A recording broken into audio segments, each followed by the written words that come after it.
Bonsoir mes frères et sœurs. Que Dieu vous bénisse. Je pense que c'est très difficile d'expliquer ce que nous aujourd'hui nous ressentons lorsque nous nous réunissons de cette façon pour pouvoir sanctifier et donner la gloire à Dieu, mais encore plus lorsque Dieu nous offre cette grande bénédiction d'avoir parmi nous notre sœur Mara-Luisa, afin que Dieu puisse parler à travers elle. Et c'est ce qui va se passer aujourd'hui, dans quelques minutes. Gloire à Dieu.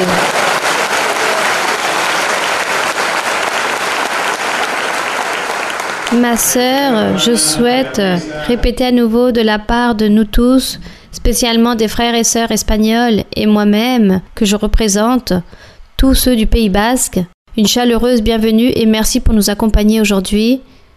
Et nous allons nous disposer nos cœurs pour Dieu, n'est-ce pas? Car Dieu, ce qu'il veut faire aujourd'hui, c'est demeurer dans notre cœur. De ce fait, nous allons nous disposer pour lui. Gloire au Seigneur.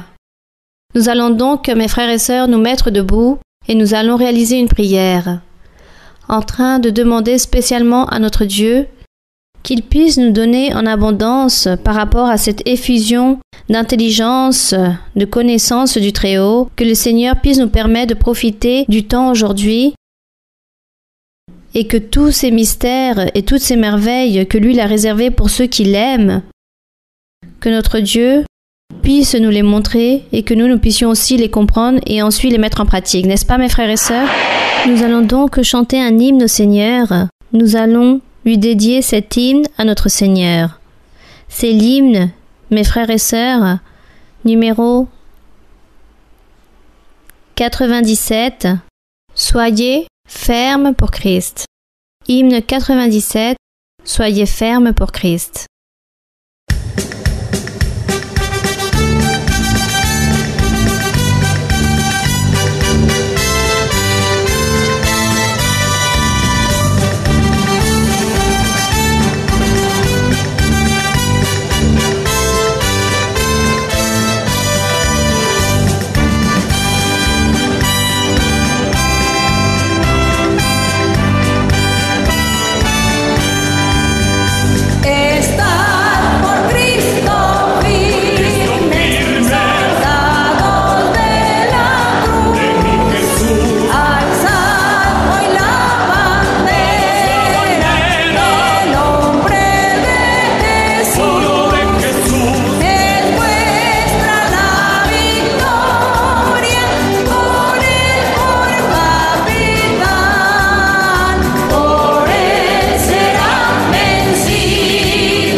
Notre Dieu.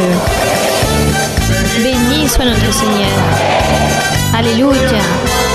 Combien est grand et puissant notre Dieu. Louange à son nom. Tu es béni pour toujours. Aujourd'hui et pour toujours. Béni soit le Seigneur. Gloire à Dieu. Gloire au Seigneur. Celle-ci est l'église du Seigneur. Béni soit son nom.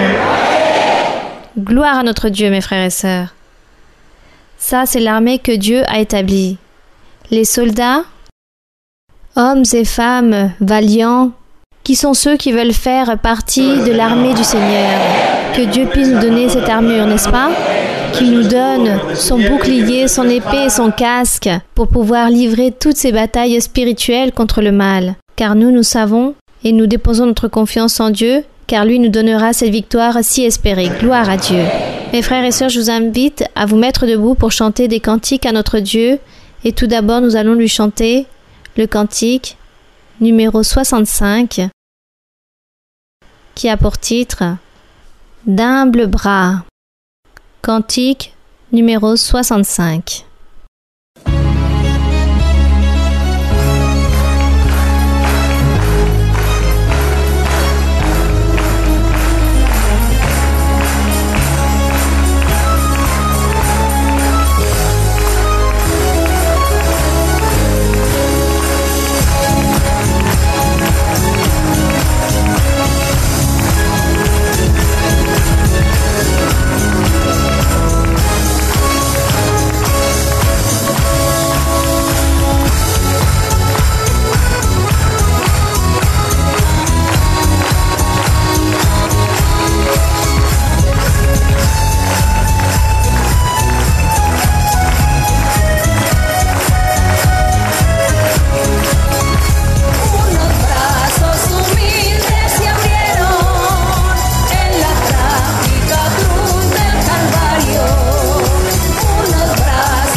Gloire à notre Seigneur. Et nous remercions notre Seigneur, n'est-ce pas? Car nous aurons toujours cette dette envers lui, pour ce sacrifice d'amour qu'il a réalisé sur la croix du Calvaire pour nous tous. Car il nous a offert cette grande opportunité de salut et de vie éternelle. Gloire au nom de notre Seigneur.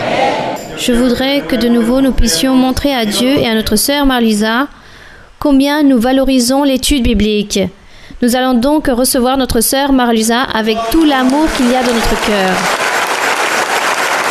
Que Dieu vous bénisse, mes frères et sœurs.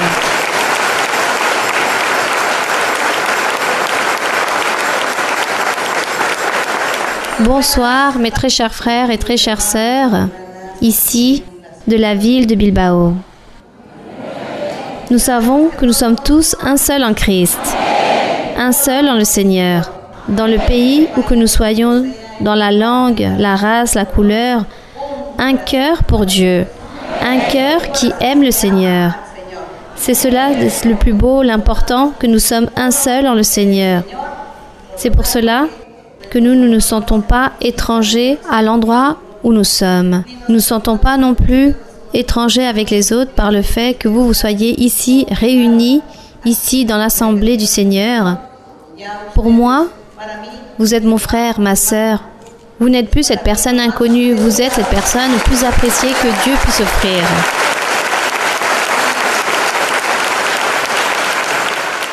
Et c'est merveilleux, mes frères et sœurs, lorsque nous nous réunissons en tant qu'Église et nous puissions louer le nom du Seigneur. Et les psaumes disent que l'Éternel se trouve dans l'assemblée des saints. C'est merveilleux que le Seigneur ait pu nous nommer de cette façon. Et le Seigneur veut que nous puissions lui donner ce que lui, il mérite. Donc, nous allons chanter ce cantique qui dit « Nous sommes un seul en Christ ». Car je sais qu'ici, il y a des personnes qui viennent de différents lieux, de différentes nationalités, de différentes villes. Mais le Seigneur comprend le langage du cœur. Le langage du cœur est un seul. Aimer notre Dieu. Aimer notre Dieu, et avec notre regard, lorsque nous regardons, chacun d'entre nous, nous disons, c'est merveilleux de sentir que nous sommes des enfants des dieux, que nous sommes ici sous le regard de notre Dieu.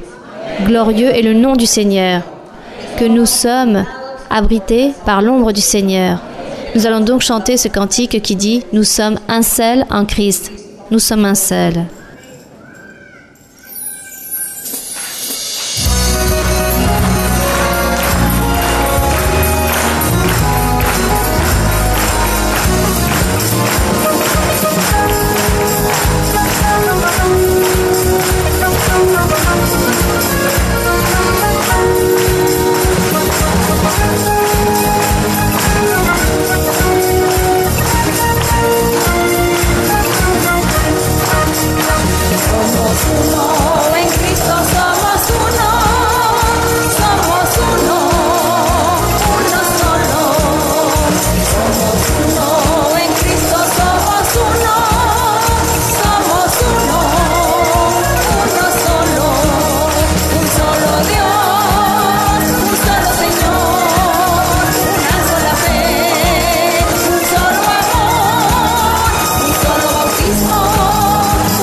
Gloire à mon Seigneur, que la louange et la gloire soient pour notre Dieu.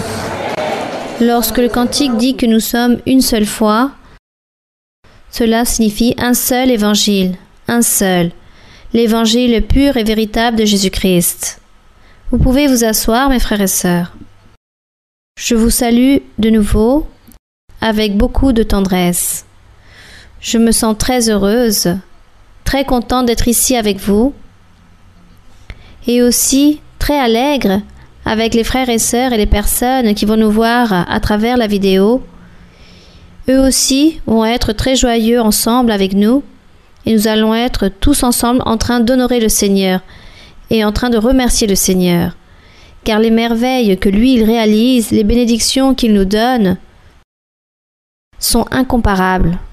La manifestation de Dieu à travers tous les pays où se trouvent ses fils, ses groupes de cœur qui l'aiment, là-bas le Seigneur se manifeste de grande façon. Le Seigneur appuie et nous remercions le Seigneur pour l'appui qu'il est en train de nous offrir dans son Église. Car c'est un appui très merveilleux. Car le Seigneur dit dans les psaumes que nous sommes les puissants de la terre. Il dit que les fils du Seigneur sont puissants. Glorieux est notre Dieu. Et c'est pour cela que nous devons apprendre à chanter au Seigneur, à le louer et apprendre à parler de lui sur les grandes merveilles que lui il réalise. Et mettre en évidence combien il est glorieux. Et que chaque jour, nous puissions l'honorer et que nous puissions valoriser cette grande bénédiction que lui, ce geste qu'il a eu envers nous, de nous regarder, de nous choisir, de nous élire pour son règne. Tout cela, il faut le valoriser. Valorisons donc le fait aussi lorsque nous pouvons assister aux réunions, à l'assemblée, à ces réunions, car c'est là où Dieu se manifeste.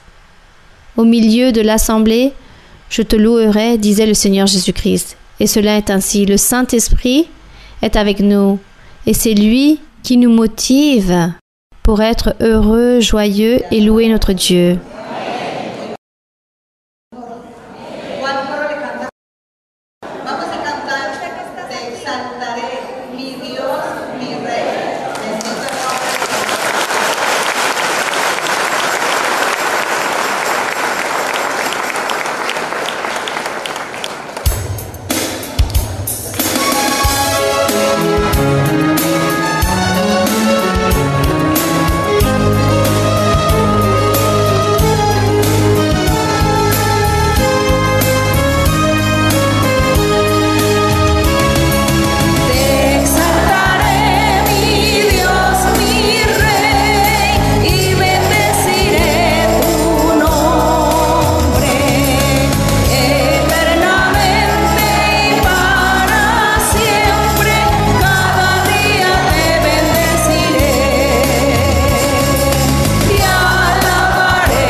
Vous pouvez vous asseoir et nous allons maintenant commencer avec les questions de ce soir. Bonsoir ma sœur, je vais lire dans Exode 6, Exode numéro 6, oui 6-5, oui ma sœur.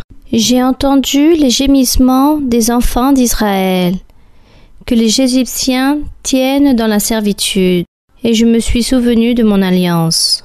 C'est pourquoi, dis aux enfants d'Israël, je suis l'Éternel.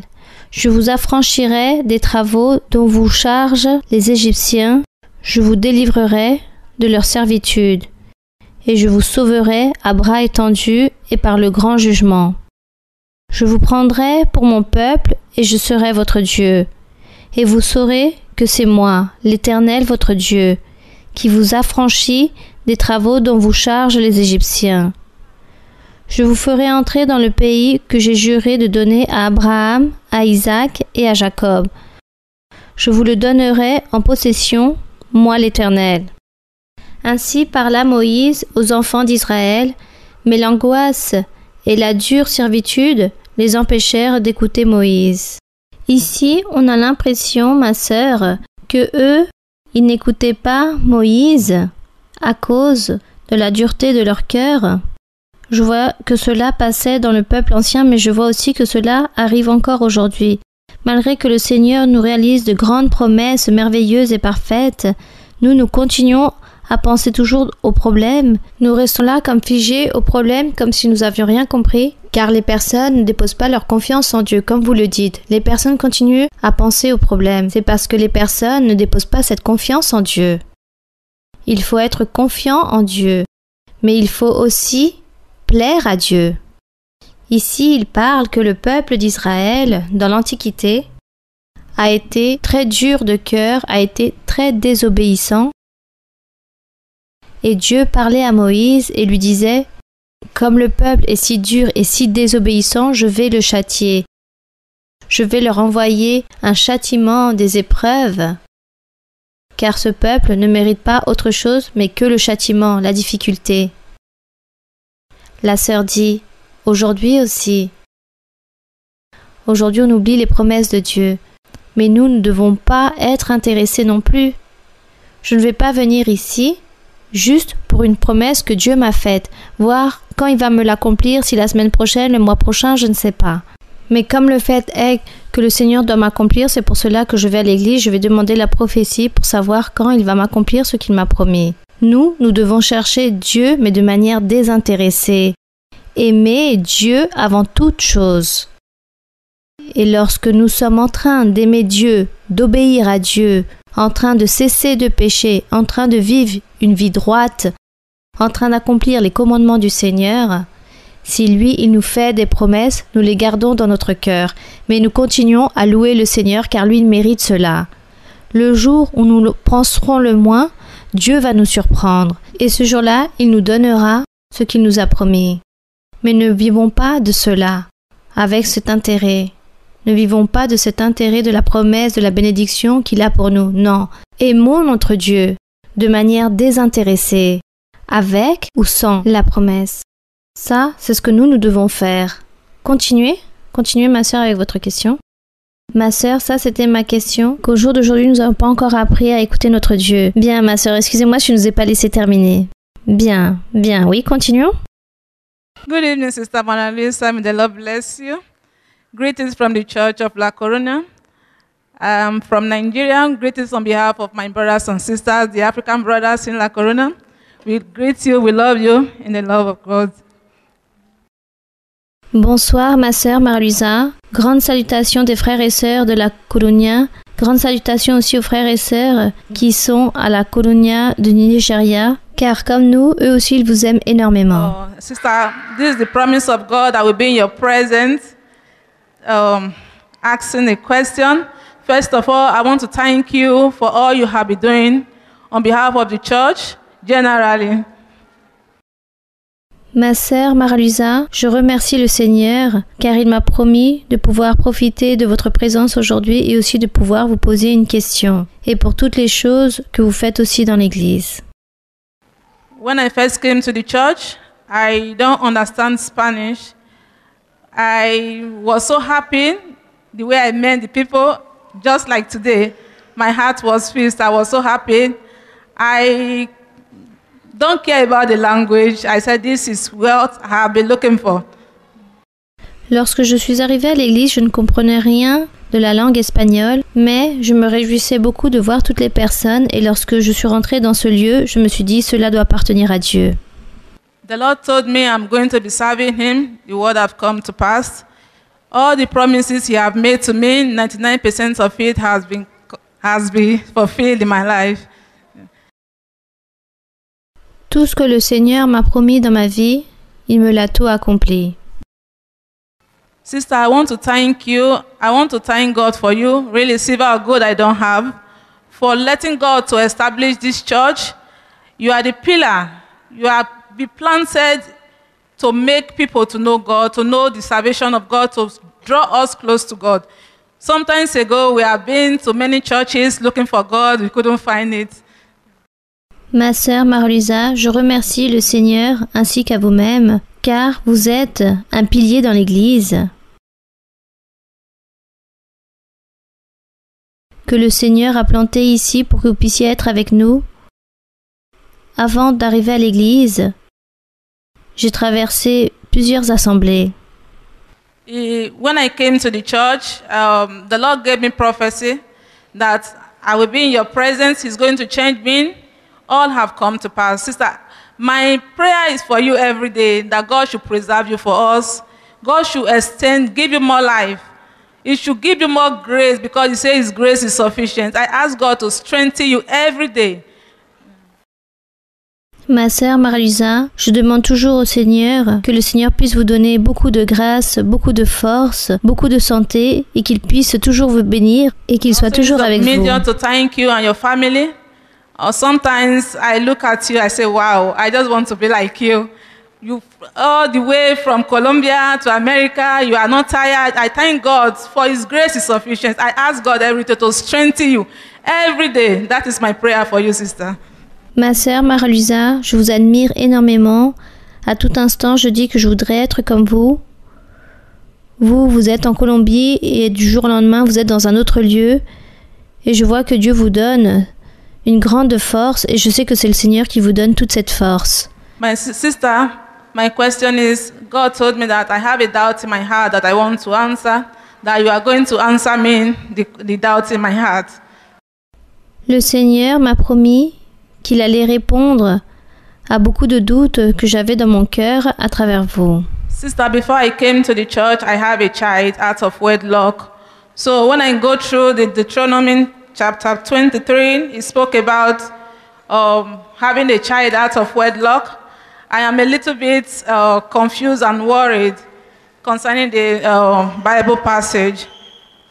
Ma sœur Marie-Luisa, avant d'arriver à l'église, j'ai eu un enfant hors de mon mariage, sans être mariée, et lorsque je lis Deutéronome dans le chapitre 23, il y a quelque chose qui me trouble beaucoup. Deuteronomy 23 verse 2 read, a bastard shall not enter into the congregation of the Lord. Even his 10th generation shall he not enter into the generation of the Lord.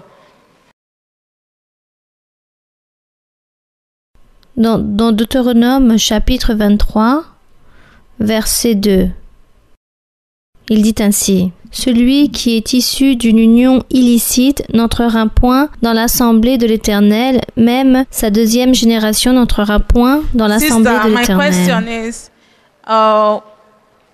when I got to this passage, I was worried because I have a child out of wedlock. My question is, there are a lot of brothers and sisters here that have a child out of wedlock. So what is our children's faith in God? Ma sœur Marie-Luisa, comme moi, il y a beaucoup de sœurs, beaucoup de personnes qui ont eu leurs enfants hors du mariage, sans être mariées dans l'Église. Alors ma question est, quelle est la condition de cela? Ou quelles possibilités ont-ils d'appartenir à l'Église? Thank you, sister, if you can give a light to it. May the Lord bless you and may God strengthen you every day of your life. Thank you, sister. Merci, ma sœur Marie-Luisa. Merci pour votre réponse et que le Seigneur puisse toujours vous donner la force, qu'il soit toujours avec vous et que Dieu vous bénisse. Bien, ma sœur. Aujourd'hui, personne ne doit s'inquiéter pour ses défauts physiques, pour leur corps, car Dieu n'est pas en train de regarder cette partie physique du corps, matérielle. Il regarde, c'est le cœur. Dieu regarde, c'est le cœur. Il est vrai qu'il existe beaucoup de personnes dans l'humanité. Il existe beaucoup de personnes avec de malédictions, de maladies. Disons qu'il y a beaucoup de dégénérescence peut-être avec certaines maladies physiques, matérielles qui se dégradent à cause de sorcellerie, de malédictions, d'envoûtement et aussi à cause du péché de l'humanité depuis le début. Car depuis la création, l'humanité a péché contre Dieu et Dieu a envoyé beaucoup de malédictions, beaucoup de châtiments pour ceux qui sont désobéissants.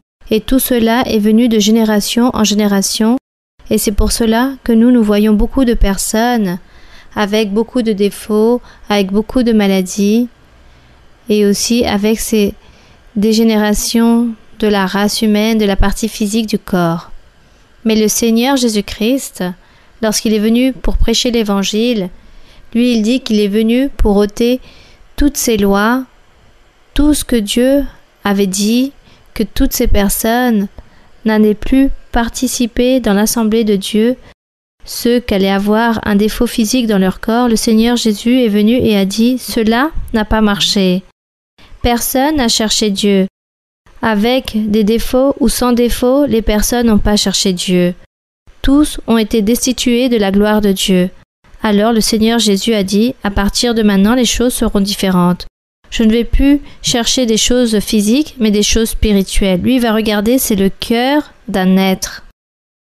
Cela n'a rien à voir que cet être soit avec un bras ou sans bras, s'il lui manque une jambe ou pas, s'il a un défaut physique lorsqu'il est né, mais son cœur doit aimer Dieu, doit chercher Dieu. Dieu regarde, c'est le cœur. Car au final, la partie physique, un jour, deviendra poussière. Et ce qui restera, ça sera la personnalité, l'esprit, l'âme, le cœur, la mentalité. Voilà ce qui restera en vie pour Dieu. Ça, c'est ce qu'il y a d'important. Le Seigneur, aujourd'hui, il va tous nous donner cette consolation. Dieu sera en train de consoler toutes ces personnes qui souffrent, toutes ces pénalités, qui souffrent toutes ces conditions physiques. Le Seigneur les console, celui qui se convertit à Dieu. Donc le Seigneur les console et leur dit « Cherche-moi, ainsi comme tu es. De cette même façon, cherche-moi et ne t'inquiète pas, je te rendrai heureux. » Voilà ce que fait notre Dieu, le jour d'aujourd'hui. C'est pour cela que l'évangile du Seigneur Jésus-Christ, on peut l'appeler aussi les bonnes nouvelles du salut. Tout ce qui est nouveau, la nouvelle importante pour les êtres, que le Seigneur nous a donné ce salut de manière gratuite et qu'il n'y a que notre cœur que nous devons présenter devant le Seigneur avec toute sincérité et faire sa volonté et lui plaire en tout. Le reste viendra s'y ajouter, tout ce qui est côté physique. Donc Dieu regarde, ce sont des cœurs sincères. C'est donc de cette façon que nous devons continuer à aller vers l'avant car Dieu établit sa parole en nous. Dieu a établi sa miséricorde sur nous. Et c'est pour cela que je suis très heureuse de voir que la parole du Seigneur est arrivée dans beaucoup de lieux. C'est vraiment très beau que Dieu accomplit ce qu'il dit. Il regarde, c'est des cœurs qui l'aiment en vérité. C'est cela. Donc on remercie le Seigneur pour cela, car aujourd'hui il ne va plus nous choisir, du moins pour l'apparence physique, mais de cette véritable partie spirituelle que nous avons. Continuons. Bonsoir ma sœur Mara-Luisa, que Dieu vous bénisse. Je me réunis ici dans l'église de Bilbao. Je pense que toute l'assemblée en général, nous avons tous prié pour vous avoir aujourd'hui ici. Je sais qu'il y a quelques années en arrière, beaucoup des frères et sœurs ont eu des rêves où ils vous ont vu ici dans l'église et aujourd'hui cela s'accomplit. Ma sœur, ma question a une relation avec un verset de la Bible, mais aussi ce fut une réponse que Dieu m'a donnée dans un rêve. Après, j'ai trouvé une partie de ce qu'il m'a répondu dans la Bible. Tout cela se trouve dans le psaume 51, verset 17. Oui, ma sœur. Psaume 51, verset 17. Oui. Il dit ainsi, « Les sacrifices qui sont agréables à Dieu, c'est un esprit brisé. Ô Dieu, tu ne dédaignes pas un cœur brisé et contrit. » Ma sœur, je voudrais savoir qu'est-ce que veut dire, ou plutôt, pourquoi parle-t-on ici d'un cœur brisé? Car on parle souvent de celui qui a un cœur brisé ou qui a un esprit brisé, dans plusieurs passages de la Bible. Disons que la personne a souffert. Lorsqu'on parle qu'une personne a un cœur brisé, c'est une personne qui est en train de souffrir, en train de vivre beaucoup de tribulations, de tristesse, de pénalités dans son être. Elle souffre et on dit que le Seigneur vient pour nous donner l'allégresse, la joie, la paix. Alors c'est cela, que lui, il est venu pour consoler et pour donner l'allégresse à ceux qui ont un cœur brisé, qui ont un esprit brisé, c'est-à-dire la même chose, ça veut dire la même chose. C'est-à-dire l'allégresse et la paix et la joie à ce cœur qui est affligé, qui est triste, qui est brisé, c'est cela. Bonsoir ma sœur Mara-Luisa. Recevez une chaleureuse salutation des frères et sœurs de Victoria Gasteiz. C'est une promesse de Dieu accomplie que j'allais être face à sa servante aimée en train de lui poser une question. Ma sœur Mara-Luisa, dans Zacharie 3, du verset 1 au 8, il parle de la vision du souverain sacrificateur Josué. Je peux lire ma sœur? Oui ma sœur, allez-y. Il me fit voir Josué, le souverain sacrificateur, debout devant l'ange de l'Éternel et Satan qui se tenait à sa droite pour l'accuser. L'Éternel dit à Satan, « Que l'Éternel te réprime, Satan, que l'Éternel te réprime, lui qui a choisi Jérusalem. N'est-ce pas là un tison arraché du feu ?» Or Josué était couvert de vêtements sales, et il se tenait debout devant l'ange. L'ange, prenant la parole, dit à ceux qui étaient devant lui, « Ôtez-lui les vêtements sales. » Puis il dit à Josué, « Vois, je t'enlève ton iniquité, et je te revêts d'habits de fête. » Je dis, « Qu'on mette sur sa tête un turban pur. » Et ils se mirent un turban pur sur sa tête, et ils lui mirent des vêtements. L'ange de l'Éternel était là. L'ange de l'Éternel fit à Josué cette déclaration. « Ainsi parle l'Éternel des armées.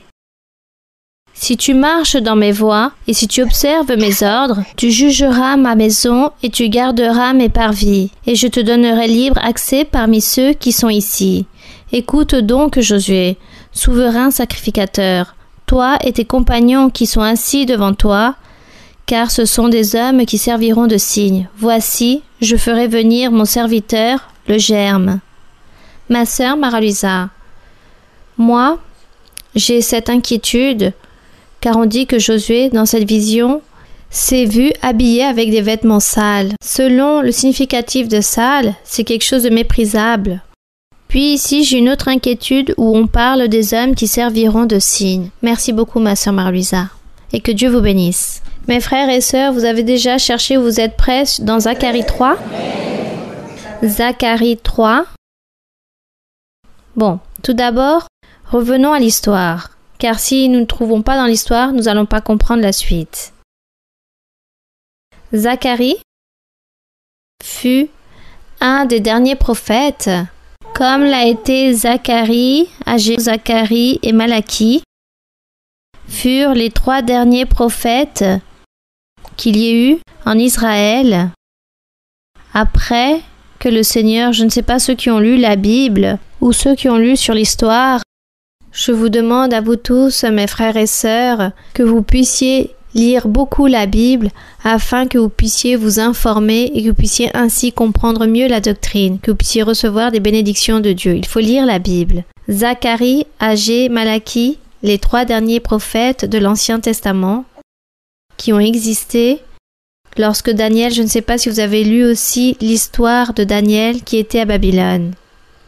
Là-bas, lorsque Daniel était à Babylone, il est parti avec un groupe de personnes, à peu près 4800 personnes qui sont parties de Jérusalem. Ils sont partis captifs, prisonniers à Babylone.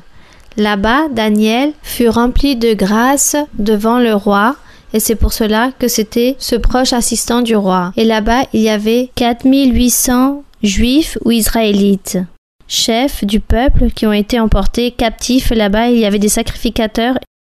Et parmi eux, il y avait certains prophètes aussi. Il y avait Zacharie, Agé, Zacharie, Malachie. Eux, ils étaient là-bas aussi à Babylone, ensemble avec Daniel. C'est juste qu'on ne les nomme pas dans l'histoire de Daniel. Et lorsqu'ils ont passé 70 ans captifs là-bas à Babylone, Dieu a permis qu'ils puissent revenir à Jérusalem pour construire à nouveau la ville et pour pouvoir la bâtir à nouveau et construire le temple du Seigneur qui avait été incendié, qui avait été détruit. Et ils sont partis là-bas. Et lorsqu'ils reviennent à nouveau à Jérusalem, là-bas se trouvent Zacharie, Agé, Malachie, il y a aussi Zorobabel, Salatiel, il y a aussi Josué. Ce Josué que nous sommes en train de lire, c'était un sacrificateur, un prophète, et Josué était là-bas aussi, et Dieu a nommé Josué comme sacrificateur afin qu'ils puissent suivre là-bas lorsqu'ils allaient construire le temple, ils puissent continuer à travailler et être au service de Dieu. Maintenant, nous pouvons donc lire qu'est-ce qui s'est produit avec toutes ces personnes lorsqu'elles sont revenues à Jérusalem. Et il dit que Zacharie, étant prophète, a vu à travers une vision, a eu une vision, et c'est pour cela qu'il dit dans le verset 1, chapitre 3, « Il me fit voir Josué le souverain sacrificateur », c'est-à-dire que Zacharie était en train de prier Dieu, il a eu une vision. Et Dieu lui a montré le souverain sacrificateur Josué. L'un parmi eux qui sont revenus de Babylone était revenu vers Jérusalem. Et Josué était là avec ses compagnons en train de voir, d'analyser et de projeter de quelle façon allait se construire le temple du Seigneur à nouveau. Donc dans cette vision, il dit que ce Josué était devant l'ange de l'Éternel. Il dit qu'il était devant l'ange de l'Éternel dans cette vision. Et que Satan se tenait à sa droite, à la droite de Josué. Et il était là, Satan, pour accuser Josué devant Dieu. Pourquoi? Parce que Josué, ce sacrificateur Josué, avait vécu 70 ans à Babylone et jamais il n'avait fait de sacrifice et jamais il n'avait rien fait pour le Seigneur de ce que la loi de Moïse avait ordonné. Lui, il n'avait jamais rien fait parce que là-bas, à Babylone, tout cela leur était interdit. Tous devaient vénérer les idoles, les statues. Et c'est pour cela que Josué a duré 70 ans et n'a pu travailler et être au service de Dieu. C'est pour cela que Josué se sentait très mal devant Dieu par rapport à ces aspects. Il ne priait pas, il ne louait pas, il ne faisait pas de sacrifice. Dieu ne se manifestait pas. Il se sentait très mal, se sentait très pécheur devant Dieu. Bien, donc ici, dans le verset 2, il dit que Josué, d'un côté, il y avait l'ange de l'Éternel, n'est-ce pas? Et de l'autre côté était qui? Satan. Donc imaginons-nous cela. Et dans le verset 2, il dit, l'Éternel dit à Satan, que l'Éternel te réprime, Satan. C'est-à-dire, l'ange de l'Éternel qui était là dit à Satan, que l'Éternel puisse te réprimander, toi, Satan. L'Éternel a choisi Jérusalem qu'il puisse te réprimander. Ce Josué, n'est-ce pas là un tison arraché du feu? Qu'est-ce qui s'est passé à Jérusalem 70 ans avant? La ville a été incendiée, le temple de Salomon fut incendié, et c'est pour cela qu'il dit que Josué n'était pas mort là-bas à Jérusalem lorsque l'armée prend la ville de Jérusalem, la détruit et y met le feu. Josué fut prisonnier et a été emporté esclave là-bas à Babylone. Et l'ange de l'Éternel dit à Satan, ce Josué, c'est un tison qui a été arraché du feu. Il n'a pas brûlé. Il a été arraché. Il a été sauvé. Vous savez qu'est-ce qu'un tison? C'est comme une bûche, un morceau de bois, lorsqu'on le met au feu, commence à chauffer mais ne se brûle pas totalement. Il reste un peu de bois. Bien.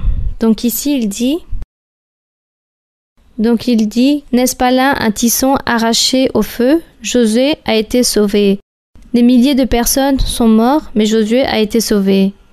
Donc l'ange de l'Éternel dit à Satan, pourquoi es-tu ici pour accuser Josué? Pourquoi? Si lui, il fut comme ce tison que Dieu a permis qu'il puisse se sauver, qu'il ne puisse mourir dans l'incendie. Et ensuite, dans le verset 3, il dit, or Josué était couvert de vêtements sales. Oui, car lui, c'est logique qu'il se sentait mal devant Dieu, car 70 ans sans chercher Dieu, sans demander pardon, sans faire de sacrifice. Comment n'allait pas être mal spirituellement Josué devant Dieu? Donc ses vêtements étaient sales. Il dit que l'ange de l'Éternel était là, aussi à ses côtés. Et ensuite, dans le verset 4, l'ange prit donc la parole. L'ange de l'Éternel dit à ceux qui étaient là-bas, ôtez à Josué ses vêtements sales. Puis il dit, vois, je t'enlève ton iniquité et je te revêts d'habits de fête. Vous voyez, Dieu a pardonné cela à Josué, car il a vu que réellement Josué était là 70 ans, mais n'avait pas cette liberté religieuse pour pouvoir vénérer notre Dieu. Donc, le Seigneur l'a pardonné et lui dit qu'on puisse lui ôter ses vêtements et qu'on puisse lui mettre et le revêtir d'habits de fête. Dieu aussi fait cela aussi avec nous aujourd'hui. Regardez quels vêtements vous portez aujourd'hui, comment êtes-vous habillés, quels sont les vêtements que Dieu vous a donnés. Regardez bien comment Dieu vous a revêtis et que ces vêtements ne soient pas sales ou ne soient pas salis, qu'il n'y ait pas de taches à cause du péché, de la méchanceté ou de la désobéissance. Car nous, nos vêtements spirituels doivent être resplendissants, n'est-ce pas? Ainsi doivent être nos vêtements, resplendissants. Bien, donc ici l'histoire continue. Ils ont vêtu Josué avec des vêtements de fête.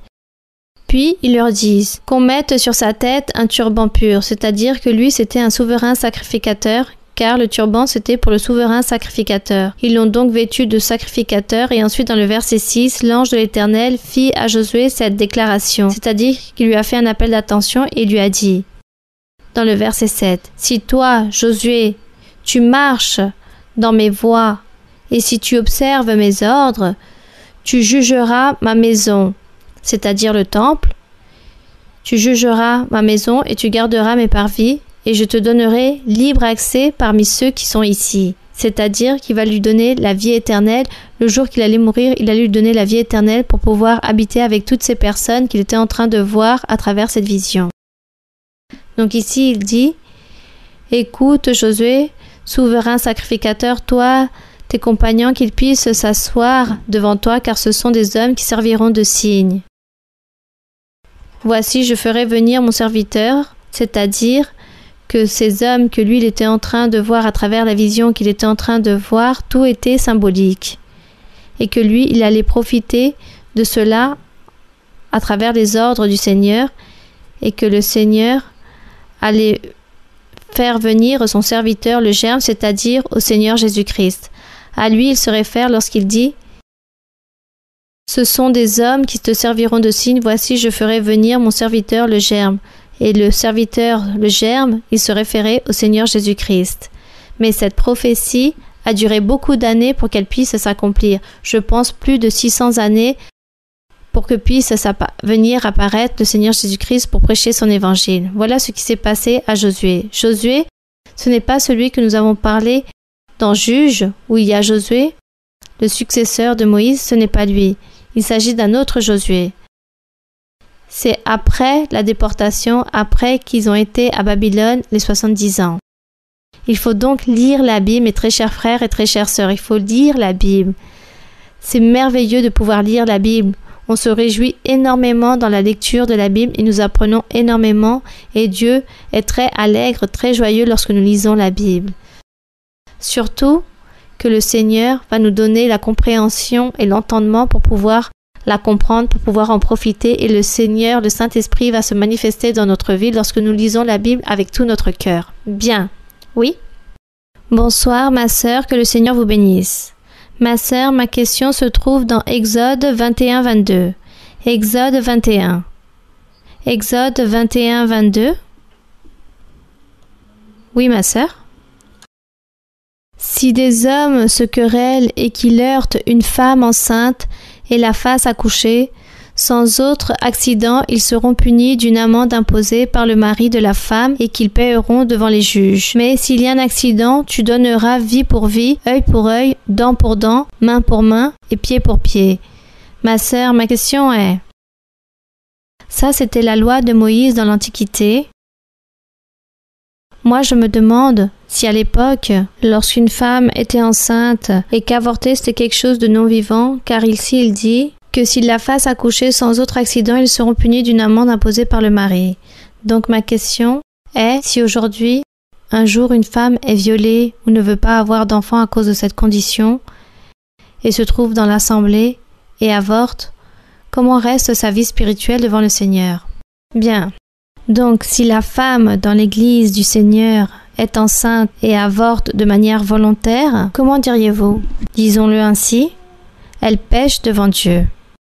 Mais s'il s'agit d'une fausse couche, donc naturelle,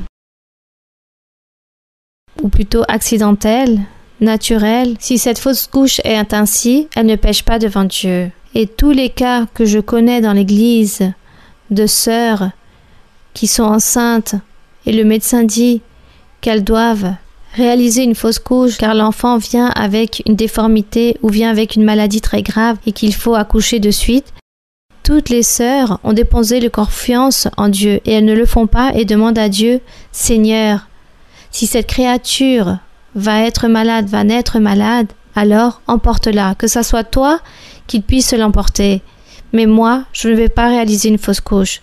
Toi, réalise le miracle. » Et beaucoup de cas sont arrivés ainsi, beaucoup de miracles, où ces sœurs n'ont pas mis fin à leur grossesse et l'enfant naît en très bonne santé. Et dans d'autres cas, où l'enfant est né, comme l'avait dit le médecin, et peut-être 2 ou 3 mois plus tard, l'enfant meurt. Dieu aussi fait ensuite le miracle. C'est Dieu qui donne la vie ou qui ôte la vie. Et cela est arrivé à toutes les sœurs de l'Église que je connais, qui ont pu me raconter leurs problèmes par rapport à ce genre de phénomène. Elles n'ont jamais fait de fausses couches, n'ont pas mis fin à leur grossesse, car c'est un péché devant Dieu. Mais on a prié et Dieu a fait le miracle.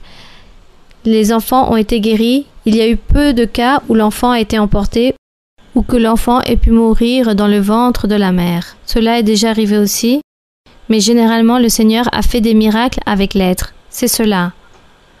Donc ça, c'est la réponse, ma sœur, oui. La sœur voulait demander quelque chose? Alors, la grossesse dans l'Antiquité, ce n'était pas une vie? Dans l'Antiquité, comme il s'agissait de la loi de Moïse, par rapport à ce qui est écrit ici, il fallait le faire. Donc, par rapport à ce que disait la loi de Moïse, c'est ce que nous faisions. Mais aujourd'hui, nous sommes dans la loi de l'Évangile, où Dieu nous traite d'une manière différente.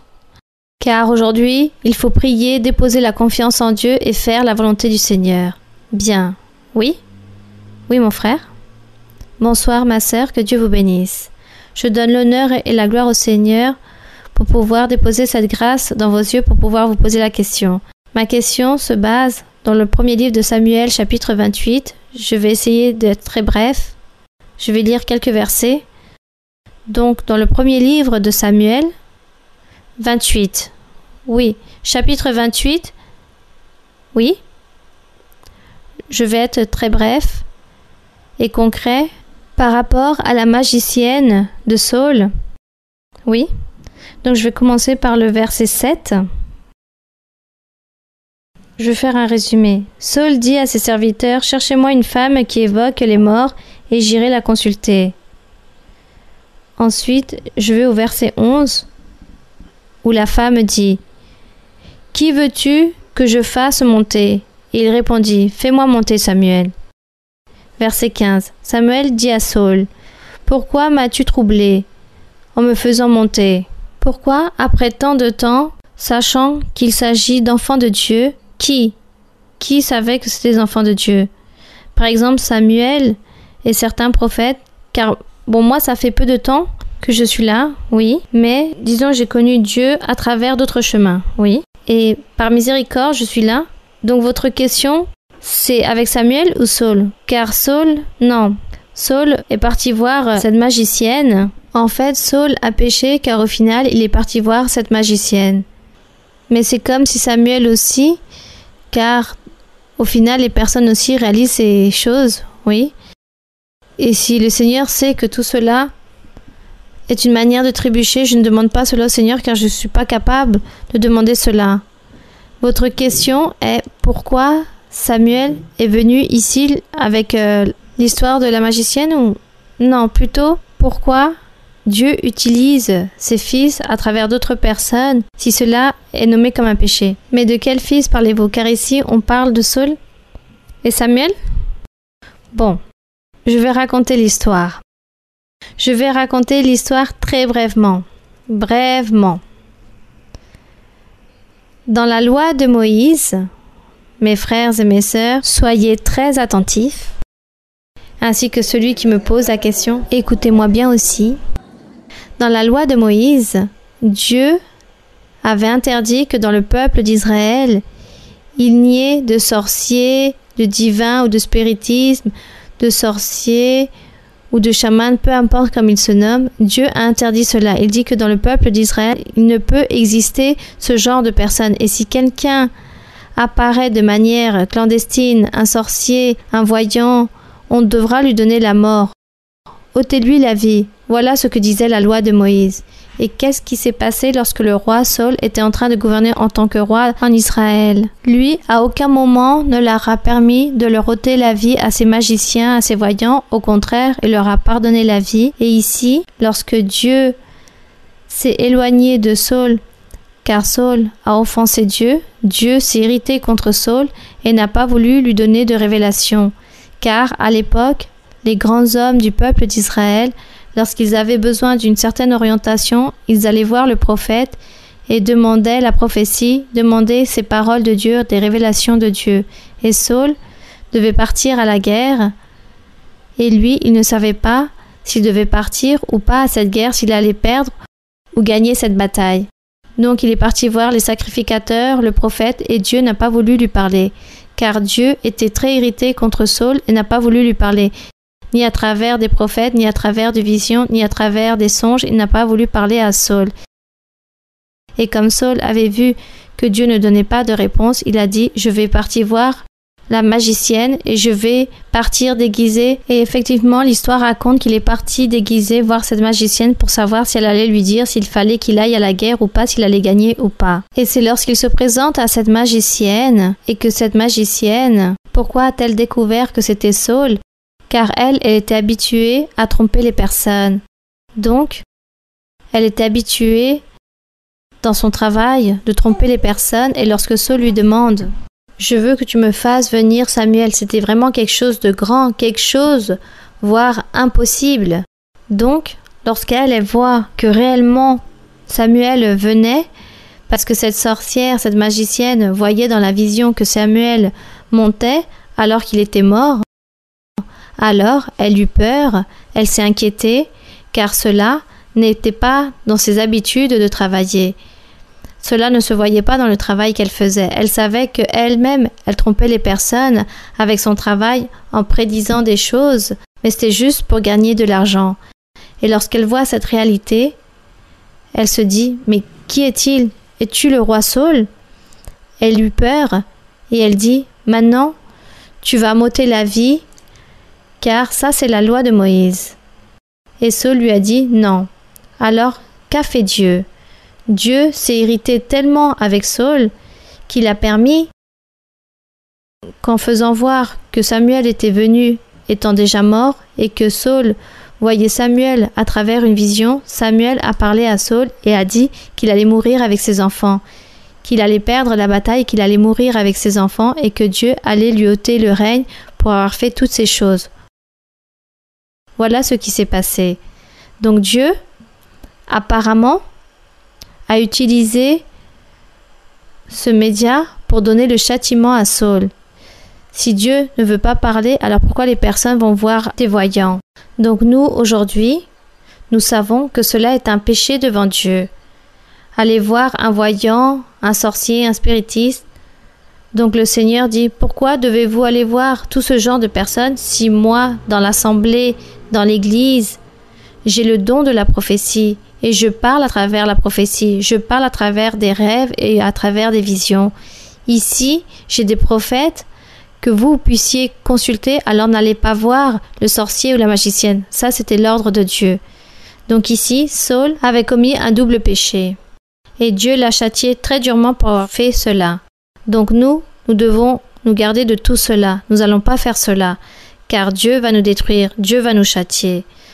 Donc je ne sais pas, je me suis fait comprendre. Ma sœur, vous avez donné un mot-clé qui a fait que vous avez bien répondu à ma question. Excusez-moi si j'ose vous dire ça, mais je voulais vous le dire tout à l'heure. Votre présence est très notoire. Excusez-moi si j'ose vous demander cela, mais je voudrais si vous pouviez faire une très courte louange à la fin de cette étude biblique. Bon, peut-être. Je sais, il y a des enfants, mais peut-être, sûrement. Merci. Bien. Une dernière question? La dernière question. Ma sœur Marusa, que Dieu vous bénisse. Nous vous saluons de Victoria avec beaucoup d'allégresse. Ma question se trouve dans Proverbes 2, 18 et 19.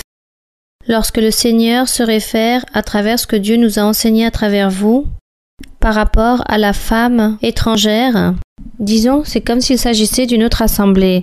Donc dans Proverbes chapitre 2, 18, ma sœur, si vous me le permettez. Oui, allez-y. Car sa maison penche vers la mort, et sa route mène chez les morts.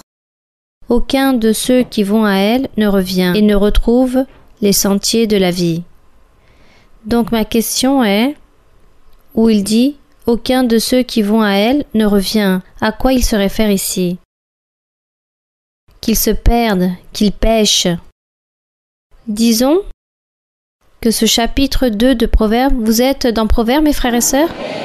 Ce chapitre 2 de Proverbes, Dieu est en train de faire un appel d'attention à ses fils, à l'un de ses fils, car il dit « Mon fils, si tu reçois mes paroles et si tu gardes avec toi mes préceptes, si tu rends ton oreille attentive à la sagesse, et si tu inclines ton cœur à l'intelligence, alors là, il commence à lui faire cette exhortation. Il est en train de l'inviter à qu'il puisse être fidèle à Dieu. Car l'idolâtrie à l'époque abondait énormément. Abondait ces dieux, les croyances religieuses. Les peuples voisins étaient idolâtres, païens, et le peuple se déviait, se dérivait, les Israélites dans l'Antiquité se dérivaient à croire en ces idoles, à suivre l'idolâtrie pour abandonner notre véritable Dieu. Et ici, il est en train de lui donner cette orientation en lui donnant une illustration, en train de comparer comment peut se sentir lorsqu'un fils de Dieu, un homme ou une femme de Dieu, étant avec Dieu, partent pour chercher des idoles, à croire en les idoles, à croire dans des superstitions, à beaucoup de choses, et abandonne les choses du Seigneur, alors cette personne commet un adultère. Cette personne part derrière cette prostituée, donc cette prostitution, elle a présente cette croyance religieuse des autres dieux, de l'idolâtrie.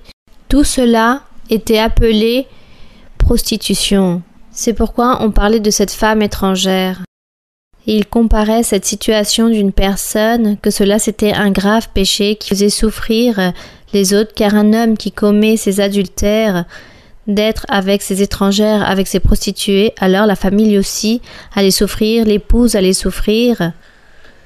Donc Dieu dit, de même, je suis ainsi, je suis l'époux et vous, vous êtes mon peuple, vous êtes ma femme, alors pourquoi allez-vous croire et suivre d'autres dieux, d'autres religions, et tout ce que les autres nations font, vous devez le faire. Voilà pourquoi il donnait cette illustration, il montrait ce qu'il pouvait ressentir avec cela, en comparant avec cette femme étrangère ou cette prostituée. Donc il dit que cette personne se perd, il dit que sa vie meurt, car il dit, pour te délivrer de la femme étrangère, c'est-à-dire ce n'était pas sa véritable femme, de l'étrangère qui emploie des paroles doucereuses, qui abandonne l'ami de sa jeunesse. Ici, il était en train de dire que le peuple d'Israël était en train d'abandonner l'ami de sa jeunesse, c'est-à-dire Dieu, car Dieu a connu le peuple d'Israël là-bas dans le Sinaï, dans le désert. Il dit que Dieu est tombé amoureux de son peuple, et son peuple c'était comme cette jeunesse, cette femme jeune, et que Dieu a été séduit par elle. Et après avoir connu ce peuple, tu abandonnes l'ami de ta jeunesse et qui oublie l'alliance de son Dieu. Ici, il est en train de parler du peuple qui a fait la même chose comme un homme qui abandonne sa femme pour partir derrière ses prostituées. Donc il dit que celui-ci oublie l'alliance de son Dieu. C'est pourquoi il dit « Sa maison penche vers la mort et sa route mène chez les morts », c'est-à-dire on perd le salut, on perd les bénédictions de Dieu, on perd la grâce de Dieu, car le peuple d'Israël dans l'Antiquité a perdu la grâce de Dieu. Dieu ne les a plus regardés, ne leur a plus donné de roi ou de prophète. Dieu n'a plus accompagné ce peuple. C'est pour cela que Dieu a établi un peuple nouveau qui est celui de l'évangile de Jésus-Christ, l'Église du Seigneur. Donc il dit que la route de cette personne ne vont plus retrouver les sentiers de leur vie. C'est-à-dire, par le fait de suivre cette idolâtrie et ce péché, vont s'éloigner de Dieu, et cela, donc c'est très triste. Ceux qui vont tomber dans ce péché ne vont plus revenir, ne vont plus être sauvés et ne continueront plus dans les sentiers de la vie, ne vont pas profiter des bénédictions de Dieu, car ils ont tout perdu. Car toutes ces personnes se sont éloignées de Dieu, sont devenues idolâtres, et voilà ce qui est arrivé. Et cela est passé aussi aux personnes. Donc là, il illustre, il compare avec cette prostituée, avec le péché de l'adultère. Le Seigneur est en train de donner cette illustration pour que les êtres puissent comprendre et mieux comprendre la doctrine du Seigneur. Bien. Donc maintenant, nous allons remercier le Seigneur. Oui? Oui, ma sœur, vous aviez une question? Vous aviez une question? Bonsoir, ma sœur. En ce moment, je témoigne que le Seigneur accomplit sa promesse car je vous ai suivi depuis Sébastien de los Reyes, Madrid, et aujourd'hui je peux enfin me diriger à vous avec beaucoup d'émotion et vous dire que Dieu puisse continuer à vous bénir énormément et que nous sommes en train de prier pour que le Seigneur puisse permettre que vous puissiez venir nous rendre visite à Fuerteventura, aux îles Canaries.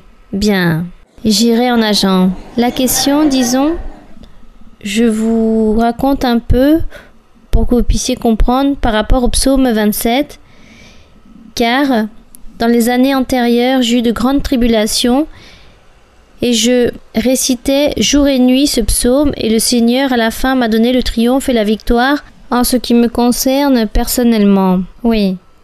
Et la deuxième question, je veux dire aussi que j'ai apporté beaucoup de personnes à l'église, mais je me sens très mal à l'aise à la fois car mon compagnon qui vient avec moi à l'église s'endort et j'ai l'impression que celui-ci est rempli de mauvais esprits et ne veut pas s'adonner au Seigneur. Merci beaucoup ma sœur. Bien, patience et demandez au Seigneur pour lui. Mais qu'est-ce que vous vouliez me demander par rapport au psaume 27? Le psaume 27, c'est que j'ai passé beaucoup de tribulations dans les années antérieures et je récitais jour et nuit le psaume 27 jusqu'au jour où le Seigneur me donna le triomphe et la victoire. Ah d'accord. Et je voudrais savoir si moi je l'interprétais bien ou pas. Bon, disons que vous repreniez cela, les souffrances qui sont écrites dans le psaume 27, car le Seigneur Jésus-Christ, c'est lui qui a souffert tout cela, c'est lui qui a parlé et qui disait au Père, je ne sais pas si vous l'avez pris pour vous-même, peut-être que vous aviez l'impression que vous étiez en train de vivre la même chose. Alors, vous avez déposé votre confiance en Dieu et Dieu vous a libéré. C'est cela que nous prenons comme exemple, car il y a des choses qui sont très familières dans notre vie. Au Seigneur, cela lui est arrivé et moi aujourd'hui, cela m'arrive. Le Seigneur Jésus-Christ a eu cette victoire et moi aussi, je veux obtenir la même victoire. C'est cela, lorsque nous prenons ces exemples et on le pense avec tout notre cœur. Cela n'est pas mauvais. Bon, que Dieu vous bénisse et beaucoup de patience avec l'autre personne. Il s'agit d'un grand honneur de pouvoir me permettre de poser la question. J'étais en train de demander le Seigneur qu'il puisse me permettre que vous puissiez me regarder. Ma sœur, de grandes salutations de mon épouse, elle est ici. Je vous aime beaucoup. C'est très court ma sœur, c'est du psaume 143. Il y a 2 mots qui ici me troublent. Dans les études bibliques antérieures, nous étions en train d'étudier les psaumes. Vous nous avez dit que les psaumes, ce sont des prophéties et des cantiques spirituels où ils parlent du Seigneur et de l'Église. Ici, j'ai pris quelques notes, mais dans le verset 3 et 4, ici se trouve mon doute. Je peux lire ma sœur? Oui, mon frère. 143, 1, 143, 3 et 4, ma sœur. D'accord. Pour l'honneur et gloire au Seigneur. L'ennemi poursuit mon âme. Il foule à terre ma vie. Il me fait habiter dans les ténèbres, comme ceux qui sont morts depuis longtemps. Mon esprit est abattu au-dedans de moi. Mon cœur est troublé dans mon sein. Ma sœur, ma question est, ce sont les mots ténèbres et troublé. Excusez-moi si cela c'est marcher dans le péché de manière spirituelle. Si c'est des mots qui veulent dire la même chose, c'est être vide.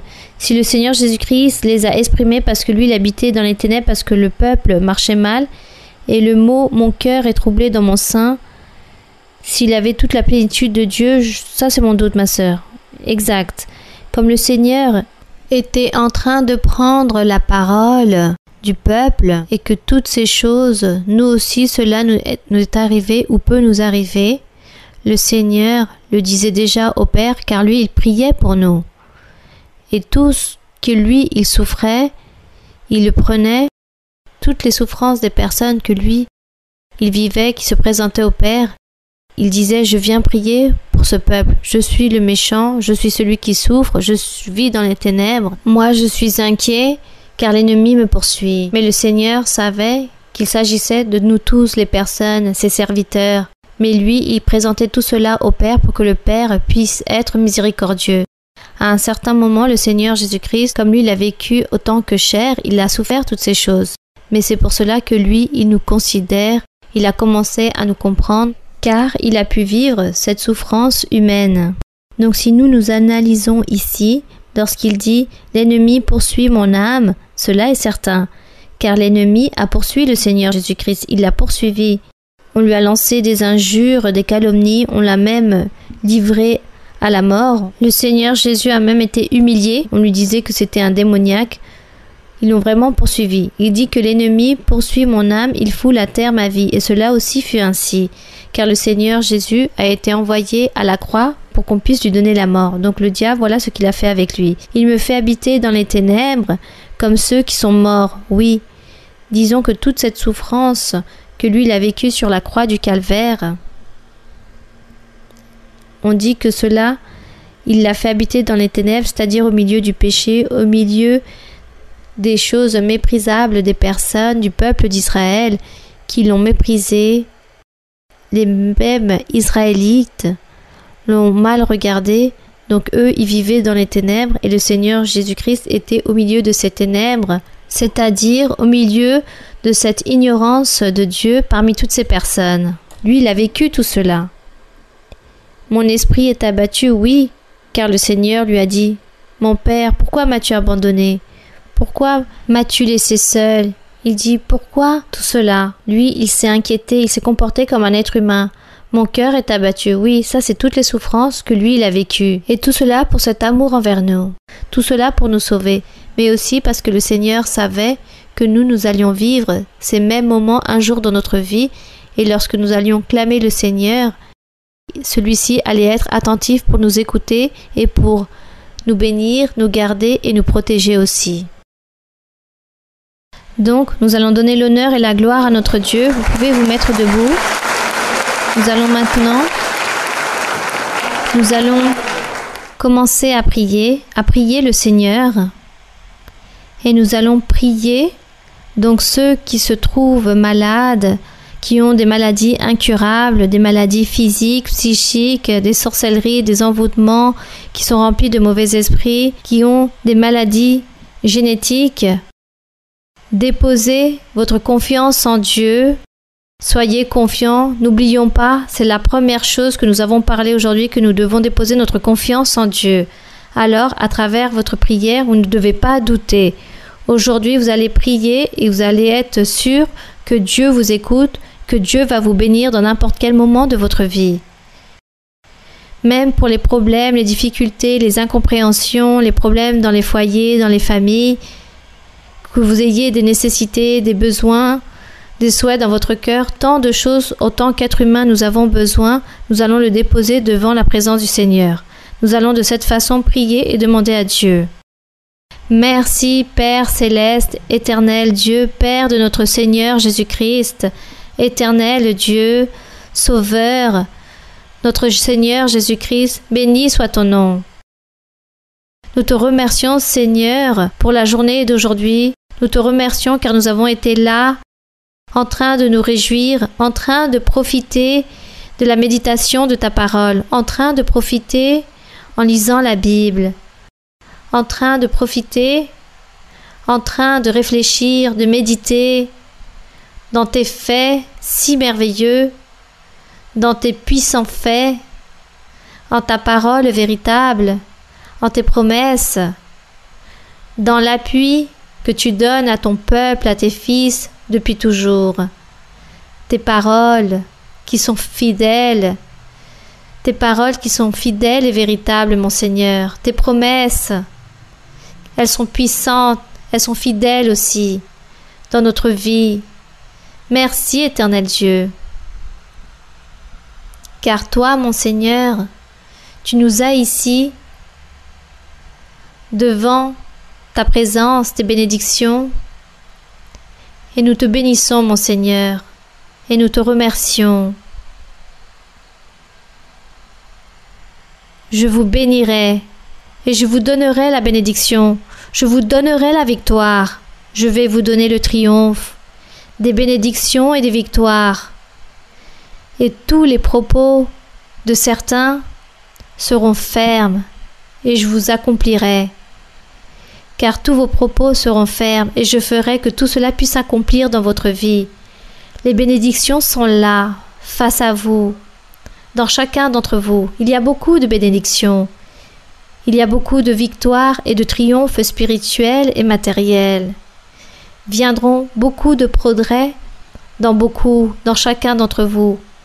Et toutes tristesses seront ôtées, toutes ces lamentations, toutes ces angoisses que certains souffrent, qu'ils ont en eux, ces amertumes dans leur cœur, et toutes ces nécessités que vous avez besoin, je vais vous en donner en abondance. Je vais vous prospérer, je vais allégrer votre cœur. Je vais vous traiter comme mes propres enfants et non comme des enfants désobéissants, mais comme des véritables fils. Et vous allez me suivre et vous serez dans mes voies, dans mes chemins. Et vous allez connaître mon salut, ma doctrine. Je serai promptement en train d'accomplir beaucoup de vœux qu'il y a dans vos cœurs. Et je serai en train de donner ce que vous souhaitez. Et promptement, vous allez recevoir toutes ces bénédictions spirituelles. Il y aura des dons spirituels. Il y aura beaucoup de changements dans vos vies, car je serai en train de ôter des liens. Je serai en train de rompre des chaînes et je serai en train de détruire l'œuvre de l'ennemi qui a lié certains. Mais vous allez être délivrés, vous allez être libres. Vous sortirez de cette oppression de l'ennemi et vous allez triompher, vous allez être victorieux, car je vais déposer en vous cette intelligence. Je vais ôter tout voile, toute tromperie de l'ennemi. Je serai en train de ôter tous ces pièges, en train de chasser tous ces mauvais esprits et toutes ces maladies psychiques. Je serai en train de l'ôter, je serai en train de libérer. Il y aura beaucoup de progrès. Continuez vers l'avant, clamez-moi. Et cherchez-moi, cherchez mes voies, en train de suivre ma parole et en train d'accomplir mes commandements. Soyez toujours obéissants en tout, car je serai en train de vous bénir énormément. De grands triomphes viendront. Je donnerai les victoires, je donnerai la prospérité et le progrès dans chaque aspect. Des bénédictions pour tous et de grandes libérations. Merci mon Seigneur. Merci mon Père Saint, au nom glorieux de Jésus-Christ, ton Fils aimé. Merci pour ta parole, mon Seigneur. Merci Seigneur pour tes mots, pour ta miséricorde, pour tes bénédictions. Merci mon Père, car tu es puissant. Tu es le puissant du Très-Haut. Tu es puissant mon Seigneur, et ta puissance se manifeste. Elle se manifeste parmi nous. Ton pouvoir mon Seigneur, ta main toute puissante est sainte. Ta main toute puissante est sainte. Elle descend sur chacun d'entre nous. Et que tu puisses libérer, que tu puisses bénir. Merci Seigneur. Merci éternel Dieu. Merci mon Père Saint. Merci mon Père Céleste. Merci Seigneur pour tes promesses, pour ta parole. Merci pour ta présence. Car nous ne sommes pas dignes. Mais toi tu es grand. Tu es juste. Ta miséricorde est pour toujours. Ton pouvoir, ta grandeur, mon Seigneur, ta grandeur. Glorieux est mon Seigneur. Tu es glorieux, mon Seigneur. Béni soit notre Dieu. Béni soit mon Père. Sois miséricordieux, mon Père.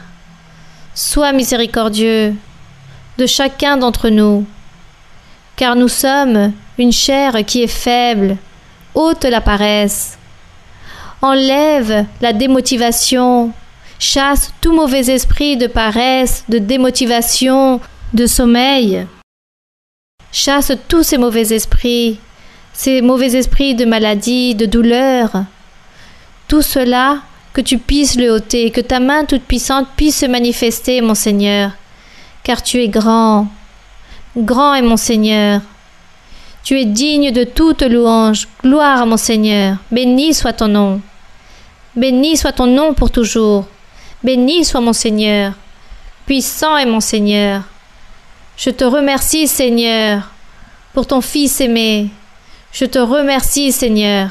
Alléluia. Gloire à Dieu. Envoie de ton pouvoir spirituel. Envoie les dons spirituels, mon Seigneur. Envoie les dons spirituels. Ô Éternel, envoie ton pouvoir. Envoie le pouvoir. Envoie tes dons spirituels. Envoie le feu. Feu du ciel, nous voulons, Seigneur. Que le feu du ciel puisse descendre avec tout ton pouvoir. Gloire à Dieu, gloire au Seigneur. Glorieux est le Seigneur. Puissant est le roi. Puissant est notre roi. Glorieux est mon Seigneur. Je te louerai, mon Seigneur, Louange à ton nom. Que ton nom soit loué. Grand est le roi. Saint est mon Seigneur. Tu es notre chaleureux compagnon de notre vie. Tu es le compagnon, tu es notre maître, tu es le roi des rois, tu es le Seigneur des seigneurs. Tu es notre roi. Tu es toujours en train de prier. Nous louons ton nom. Nous sommes toujours en train de glorifier ton nom. Ainsi nous devons être. Car grands sont les merveilles de notre Seigneur, les grandeurs de l'Éternel. Qui ôtera toutes ces grandeurs? Qui pourra les observer? Qui pourra contempler et compter tes grandeurs, tes merveilles, tes prodiges? Alléluia, puissant, glorieux, tu es béni pour les siècles et les siècles. Alléluia. Grand est mon Seigneur, tu es grand mon Seigneur. Chasse tout mauvais esprit de nos corps qui nous lie, qui nous laisse pas réfléchir, qui nous laisse pas tranquilles. Libère-nous, Seigneur. Libère et délivre. Gloire à Dieu. Gloire à mon Seigneur.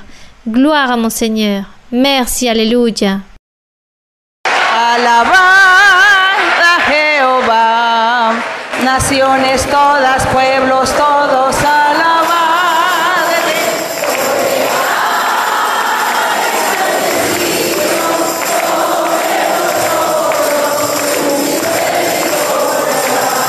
Y la verdad de Jehová es para nosotros, aleluya.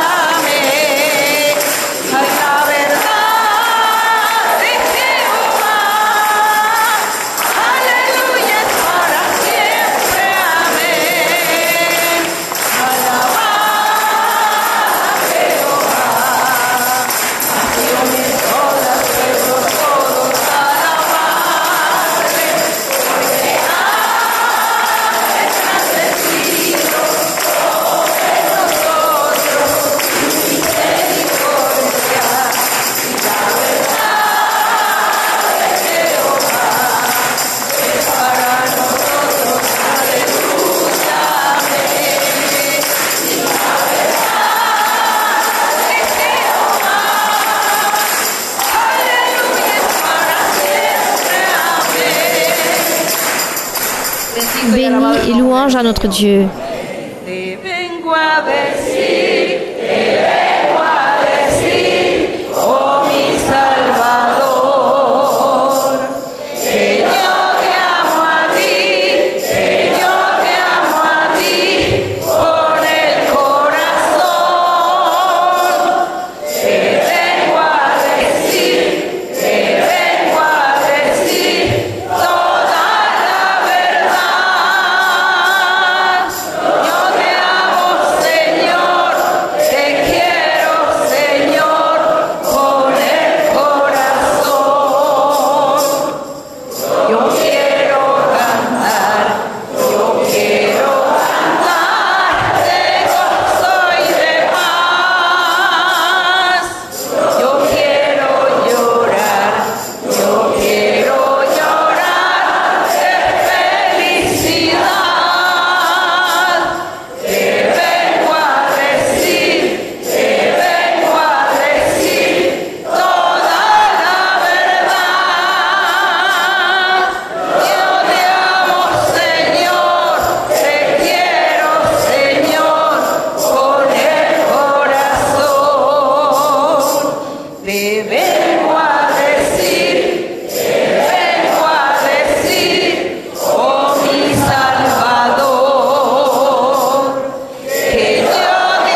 Et louange à notre Dieu. Que l'honneur et la gloire soient pour le Seigneur.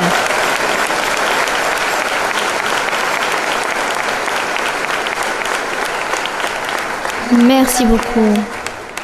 Mes frères et mes sœurs, ce fut une grande allégresse et un grand plaisir d'avoir pu être ici avec vous et d'avoir pu être ici en train de parler de notre Dieu, en train de méditer en le Seigneur et en train d'analyser la parole du Seigneur. Ça, c'est une merveille. On remercie le Seigneur et regardez le cadeau aussi que Dieu vous a donné. À vous et tous ceux qui sont en train de nous voir à travers la vidéo. Alors, merci beaucoup. Que Dieu vous bénisse. Et j'espère à très bientôt. Merci.